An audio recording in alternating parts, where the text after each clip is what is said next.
Hello everyone, and welcome to our very special Witchy Wednesday for today. My name is Laura, and I am your ghost hostess and historian today. And I'm going to be telling you all about fairies for today. Now, some of you may have an image of fairies already in your head. You may be thinking of Tinkerbell, you may be thinking of these sweet little creatures with wings, and they tend to help you with their magic, and aren't they so sweet and have light magic? But we are going to be talking about what fairies are in the cultural context, as well as the different charms you can use against them or for them. Now, fairies in general tend to be ascribed to European folklore. They're very common in England, Scotland, Ireland, Wales, Scandinavia, and in fact there have been some cases of fairies in Newfoundland. They're Slavic, they're German, they're French. So there are different traditions associated with this in different countries. And according to whatever religion you follow, they could be seen as something different. So in certain societies, they are seen as fallen angels or demons in the Christian tradition. However, if you ascribe to the pagan tradition, even if you look back in history, a lot of people believe that they were either spirits of the dead. That's mainly prescribed to the Scandinavian idea. But we do also have the idea they are minor deities, or that they're spirits of the earth, or in fact that they are elementals, or something akin to a prehistoric race of humans. All of these are something completely different, and they all have to do with different countries, so I'm going to break it down for you. I'm mostly going to be talking about British and Icelandic beliefs, because those have some of the strongest sort of evidence of their people's beliefs in these creatures. Now, they are prone to trickery, as I said, but they also are prone to helping people out. And they can be known as goblins, gnomes, or elves, depending on where you are. So there are different ways of talking about the fairies and what people prescribe to them. There are also the charms, as I mentioned before, things such as a four-leaf clover, which actually comes from the belief that they could help you with the fairies. Also, turning your clothes inside out is known to trick the fairies, and they will not bother you. Will-o'-the-wisps, if you know, mainly in the Scottish tradition, there are those bright balls of light that seem to lead you astray.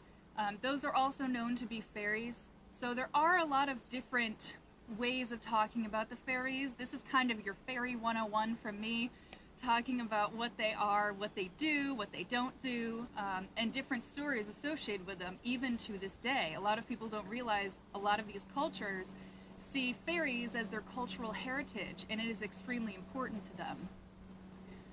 There are also more mainstream ways of talking about fairies. As I mentioned, there's Tinkerbell, but also if you have seen the recent Starz series Outlander, in Starz, in season 1, when she is in Scotland, there is a child that is born who seems sickly, who seems a bit deformed.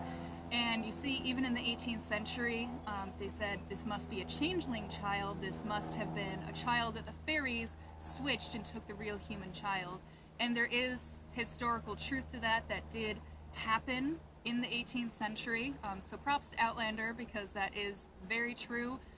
The belief to fairies, I said, persist to this day, although the more supernatural aspects of them seem to have died down in the 20th century. But the thing that I want to talk about first and foremost is I mentioned that there are a lot of different traditions with fairies, a lot of different countries talk about the fairies, and there are local variants to this. I mentioned several countries: Germany, France, the British Isles, Scandinavia, Iceland, and again, they're interchangeable. So one I'm going to talk about does not have the name of a fairy. It's called a trow. And a trow comes from Orkney. Those are a series of islands off the north coast of Scotland. And it's quite an interesting tradition, because in Orkney they have a blend of Norse and Scottish culture because it was settled by the Vikings. So the trow could actually be a blend of the Scottish folklore as well as the Scandinavian folklore. Now, the trow is a bit different than a fairy. Some fairies can be seen as small children, or they could be tiny, they could be pretty, they could be ugly, they could be wearing different clothes. However, I will say in the historical tradition, fairies do not have wings. In fact, in most historical traditions, they could fly because of certain herbs that they had taken or that they were wearing. And it could also be that they were flying on the backs of certain birds that were usually prescribed to magical traditions, such as a blackbird or a raven or a crow. Now for the trow, this is something a bit different. The trow is known to fly using birds or different herbs. And the trow is not so much a nice fairy. This trow is short, it's very ugly, it's often depicted with a pug nose or a long nose. And in general, they're kind of gray, brown, much similar to a fairy of the earth. And of course, depending on the physical location of many of these fairies, they do reside in different places. So on Orkney, they have a lot of ancient burial mounds. And in these burial mounds, they say that the fairies dwell. So that's kind of a regional fairy. It's more specific to that area. And the trow lives in these mounds, and the trow is known to be not very nice. There are some fairies that are known to be nice, but the trow is mischievous. The trow will cause chaos. The trow may steal children or people. The trow may harm you. So it's best to avoid the trows. This is something you do not want in your household. This is something you do not want around you. And we do have some really interesting information from the National Museum Scotland talking about the trows and talking about the charms that were used to avoid the trows, which I'll be talking about later. We do also have another variant, which I researched, and these are the elves in Iceland. And elves are known to be similar to fairies. Again, I say that they're different depending on the culture. So Iceland calls them the hidden folk or the huldufolk, and they are just known as beings that are hidden, that you can't really see that well depending on where you are. And their tradition is very interesting to me because it is very pervasive even to this day. There's some information I have for you on different surveys where they've asked Icelandic people about fairies. So this one is from 1998, and this was done by a university, and they asked Icelanders what they think about fairies. And it said 54.4% of Icelanders believe in elves, or these hidden folk, or these fairies, as we call them. And you might think, well, that's in 1998, you know, it's a different time. But then you go over to 2007, where another study by a university found that over 80% refused to deny the existence of elves. Now, this is an interesting way of wording it, but the interpretation of these elves is that they are part of the cultural heritage of Iceland. And what Icelanders think of elves and hidden folk and fairies is, to us, the superstitions we have, such as knocking on wood. A lot of people have no idea why they do it. They don't know that it is witchcraft. It's something superstitious. It's something slightly paranormal. But, I mean, you've seen politicians, you've seen all these different people of different backgrounds, of different religions, knocking on wood just because it's something you do that's a tradition and part of the folklore. And this is the same way. The elves are part of this cultural heritage, this folklore. So, of course, over 80% would refuse to deny the existence of elves. It's like if you were denying that knocking on wood doesn't do anything. It's just something that you believe in. It's something that you do. And there are some really interesting news articles I have found about these elves. One of my favorites comes from 1999, and they're, oh, actually this was in Ireland. Oh, I should save that because that's even better. I do have a recent one from 2003, and this was an interesting case. Again, I mentioned how on Orkney, trows, the fairies, live in these mounds because there are so many mounds in Orkney. In Iceland, it's a bit different. These elves live in rocks because there are so many boulders because of the geological foundations of the island.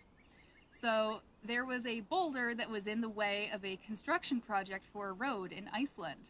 And a lot of activists came out and said, you cannot destroy this boulder, you can't plow through it because the fairies live there, because the elves live there. And that is actually something that is taken very seriously in Iceland. A lot of construction workers do believe that things can go wrong if you interfere with the elves or the fairies.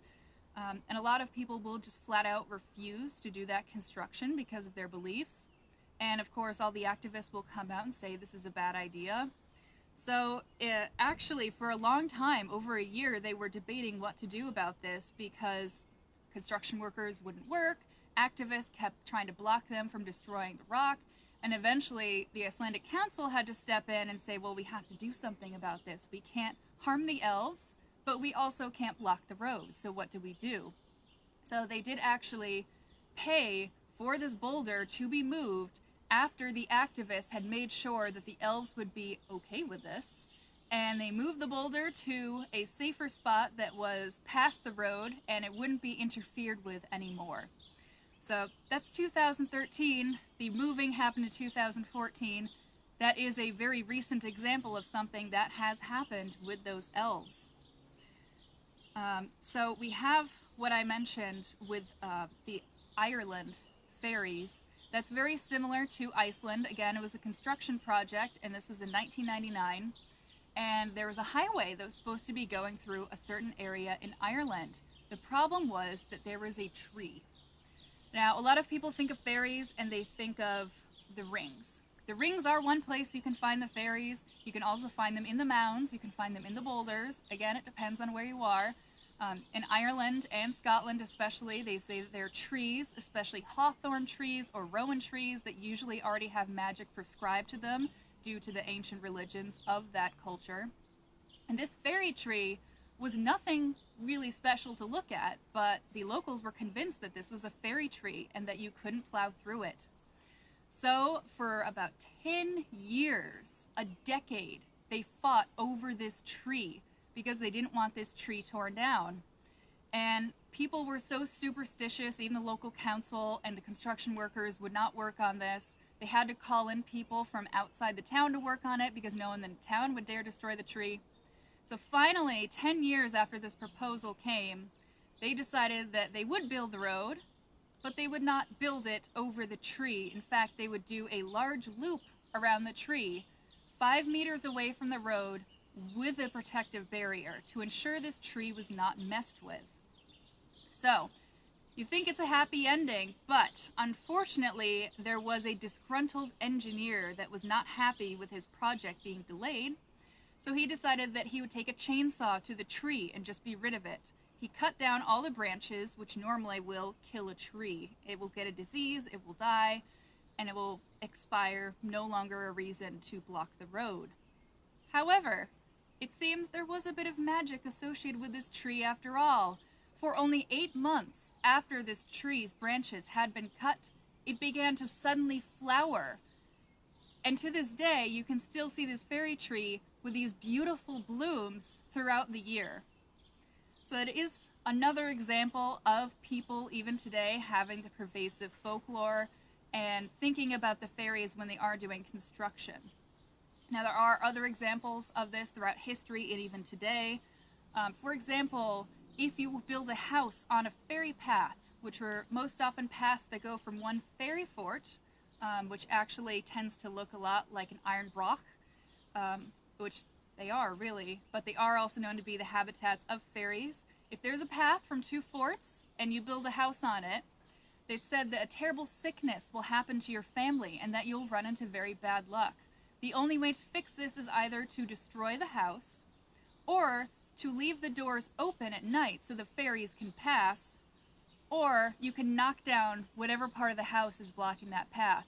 There are archaeological evidences of homes in especially the UK where corners or whole parts of houses have been knocked down so they don't interfere with these fairies. So again, it has a lot to do with the cultural heritage and the aspects of a certain culture and how they believe in the fairies and how they believe in the elves and where they dwell. For instance, I mentioned Orkney. Besides the mounds, the fairy rings, instead of being downtrodden grass rings, it's actually just a ring of grass where no heather is growing because there are very large swaths of heather all across Orkney.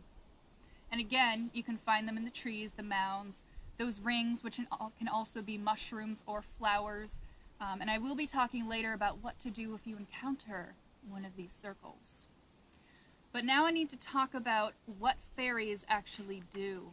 So we know that some fairies are helpful. I have read several accounts of different people claiming to have fairies help them. We do have a farmer in England who said that the fairies were threshing his corn for him.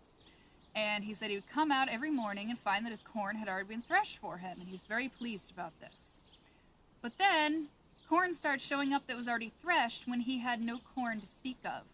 And he soon realized that his neighbors were missing their corn. So it does appear that the fairies were helping him, but they weren't doing it in the way that follows any mortal law.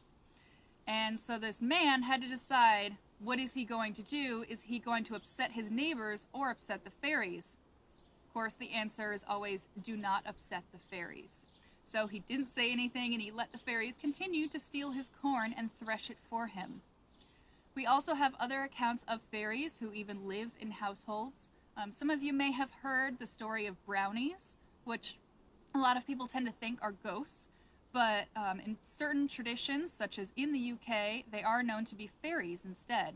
And these fairies will dwell in your house or around your house, and they will be helpful to you. When you go to bed at night, they will go around and they will perform your chores that you haven't gotten to. And the next day, you'll go and see that your pile of dirty dishes has already been cleaned for you. But one thing you're never supposed to do with these fairies is you shouldn't compliment them. You shouldn't say bad things about them. You shouldn't even really acknowledge them. You should just accept that you have this gift of the fairies helping you and leave it at that. Of course, fairies can be very unhelpful sometimes. They can be very mischievous. And I do have an interesting account from Orkney, which talks about the Trow, that local fairy. And this account is from the mid-20th century, and it reads, "The House of Pow in the parish of Sandwick was as a place where people from the surrounding districts met to drink ale. A male from Hestwall has been at Pow, fell asleep on the homeward journey near Howen's Herdisgarth, a well-known fairy resort. He was awakened by a loud noise, and saw the brae, which is known as a mound there, covered with riders. Greatly excited, he ran home without delay. On relating his experience to an old woman who resided at Aith, she said fortunately the fairies got neither of what they were after that night. A daughter had been born about that time in the house of Aith, and a cow was found in the byre near strangled at daylight." So fairies, especially in Orkney, do not just go after stealing children or stealing people. They also tend to ride the livestock and cause them to get very ill. They will also, as I mentioned, steal children and replace them. And in fact, something very interesting about Orkney is their dialect and how their folklore has integrated into their dialect. So the name of that fairy in Orkney is called the Trow. And even to this day, if you are in Orkney, you can hear someone say that something is trowy. That would mean that someone does not look well or that an object is poorly made, because the trowy is replacing the human child with their child, which is sickly and not well. So that is one interesting holdover that happens from these fairies. Also in Orkney, if you are pregnant, a lot of times, especially earlier than the 20th century, you would hide the pregnancy until the child was born because you didn't want the Trow to know that you're pregnant. They were prone to stealing pregnant women. They're also known for stealing brides. And to prevent this, a lot of pregnant women would carry a knife with them made of iron or steel, and that was known to scare off the Trow. When the child was born, the knife was then placed inside of the child's cradle, and that would help to scare them away. Now we do have another account from Orkney. This time it's very reputable. This comes from a veteran of World War II. For those of you that don't know, on Orkney, a lot of soldiers were stationed there during World War II, especially in the Navy. And we have an account from a veteran who was talking about how he was walking on a stormy day in winter when he was amazed to have been in the company of what appeared to be a dozen or more wild men dancing about to and fro. He then describes them as being sallow in complexion with long, dark, raggled hair. He said he was bewildered, but also he said he was terrified. He said it was a never-to-be-forgotten experience that would seem to lend weight to the belief in the existence of these supernatural creatures. Another account from Orkney also says that a little girl was running around when she stepped inside a ring. Years later, the author of this account ran into the father in Edinburgh and asked how his daughter was, and he said she died not long after stepping into the ring. So those are accounts of some things that are not so nice about these fairies. But lucky for us, there are ways to avoid this. So there are accounts from Orkney, Iceland, the UK, all of those different places on what to do. So we have one account from someone in Orkney talking about how when he saw the trow, he found that he had a pair of iron shears, and he threw himself on his knees and scratched a circle around him. Circles tend to help the fairies differentiate, and they see that it's kind of a shield around you. So this is something that often happens in these pieces of folklore that I have read. Now, of course, there are other ways of preventing the fairies, even historical evidence talking about this. I have an account from the 17th century of an elf belt. And this is actually somewhat of a Norse tradition, which, being in Orkney, that makes a lot of sense. The elf belt is recorded in 1664 as being destroyed by the church because they didn't believe in the folklore. It said, in respect to it, having been a monument of superstition and the silver of it being melted, payment to be given out of the box unto the owner of the saman, which means they basically destroyed the piece of folklore, but they paid him for it because it was very valuable, being made of silver. There are other ways of avoiding the fairies. If you find yourself in a fairy ring, either by accident or because you were dared to, you are supposed to be pulled out by someone who is outside of the ring. They may also hand you a stick of rowan, again, that magical tree, and pull you out that way. Or, if you do wish to investigate a ring before going into it, you can run sunwise around the ring 9 times. And that is a tradition that comes from Northumberland in England, and they said you should also do it under a full moon. Now, I have some goodies to share with you. These are charms that have to do with the fairies, and I highly recommend going to the National Museum Scotland, either in person or their website. They have incredible records of fairy charms, and that does help with a lot of research that I do. It's also just fun to look at. Who doesn't love fairy stones and charm stones? And what I'm going to show you is called an adder stone, first and foremost. These are the most powerful charms to help against fairies. Now, what adder stones are they stones with a natural made hole through them. So this is an adder stone. And this I did get in Scotland. You can see it's worn out through the water, and it has the natural hole in it. It can be made by water, or there are actually clams that make this hole. Either way, it is natural, and it's not through human intervention. So this was from Scotland. It was from a Neolithic cave that I was exploring, and it was very exciting when I got to find this because these are actually quite rare, and they are considered to be very powerful, not just against the fairies. You can also use them for divination. You can also use them to prevent nightmares. You can use them to save you from the evil eye or from the fairies. I also have this, another one that you can see. And this one is slightly different. You can see it's made out of a different material. That I found in London when I was a mudlark. Those are licensed kind of pseudo-archaeologists that go through the Thames River in London looking for things. And what's interesting about this is this was not only an adder stone, but this was actually a pendant used in the Neolithic times. So a lot of times you will see that history comes about in an interesting way with these fairies. For instance, one of the charms against the fairies was an arrowhead. These were believed to be used by the fairies. And if you found an arrowhead, you were supposed to pick it up and put it in a pendant and wear it with you, and it was considered very good luck. It also helped prevent any of the fairies from messing with you. So you can use an arrowhead if you want to have a bit of good luck, and also to either call the fairies to your aid or also keep them away. Now, another charm that is in the National Museum Scotland, and I actually have one, it's not from Scotland, it's actually local, is this strange looking stone. And you can see the stone has strange ridges. And these ridges were actually made about 16,000 years ago, I believe. And it was made from a natural geological formation. A lot of times they say there was glaciers that can cause this kind of strange rippling. Now, these were known as fairy stones. They say that they were made by the fairies, in fact, but they are another charm that you can use. So I have a description of some of these from the National Museum Scotland. We have a pebble worn by water, pierced by 2 holes. Again, same thing.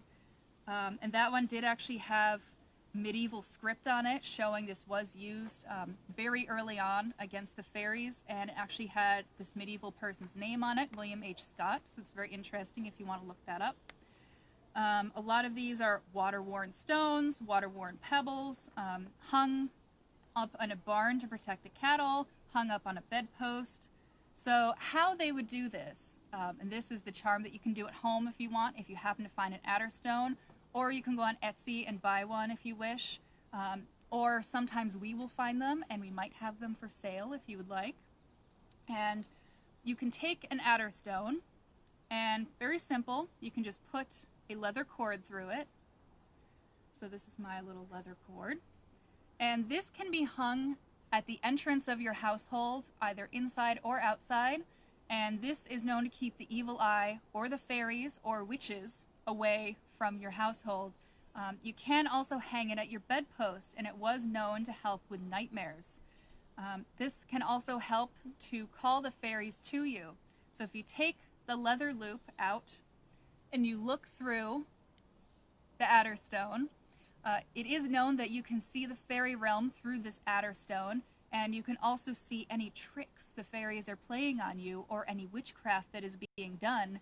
So if you believe the fairies have done something and are acting mischievous, just take a look through your adder stone and see if you can find out what they're up to. But it is nice to make this. It is a very interesting, it has its origins in history. It's an interesting amulet to make.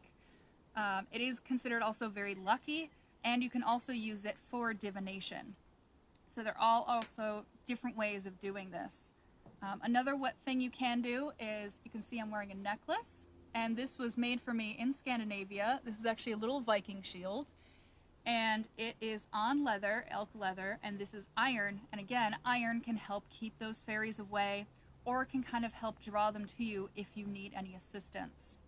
Now, last thing I should say is, for the fairies, if you are trying to call them to your household, you can do the things I've mentioned. Last thing I recommend is, although this might not help with animals, you can leave out milk or cream, which they're very prone to, and that's said to help appease the fairies and perhaps draw them to your household.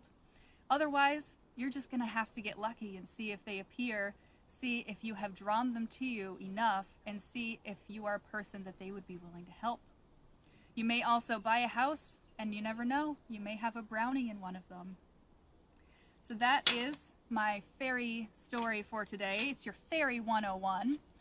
And we will probably be doing more segments on the hidden folk, on the fairy folk, on little beings that have to do with European folklore. So thank you very much for joining me today. I hope you enjoyed. Send in your pictures if you happen to make one of these charms, or if you are interested in buying one of these. We will probably have them for sale soon. So thank you very much for joining me today on Witchy Wednesday. Every Wednesday we are doing a story like this at 5:30. So thank you for joining me today, and we'll see you next time.